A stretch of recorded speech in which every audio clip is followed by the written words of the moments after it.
গত সপ্তাহের মতো এই সপ্তাহেও অধিকাংশ সবজির দাম অপরিবর্তিত রয়েছে।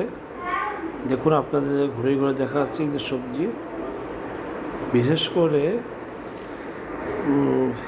বেগুন গত সপ্তাহে 60 টাকা কেজি বিক্রি হয়েছিল, এই সপ্তাহে তাই পটল বিক্রি হচ্ছে 50 টাকা কেজি, টমেটো কেজি বিক্রি হচ্ছে 50 থেকে 60 টাকা, আর শশা বিক্রি হচ্ছে 50 টাকা কেজি, দাম বাড়ে নাই।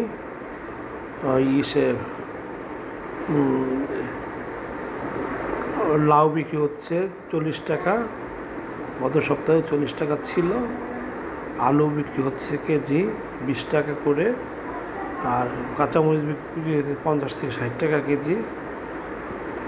তারপর তবে একটু বটবটির দাম বেড়েছে। গত সপ্তাহে বটবটি কেজি ছিল ওই 60 টাকা কেজি, এই সপ্তাহে 10 টাকা বেড়ে এই সপ্তাহে বটবটি কেজি বিক্রি হচ্ছে 70 থেকে 80 টাকা কেজি। তাছাড়াও অধিকাংশ সবজি দাম অপরিবর্তিত রয়েছে।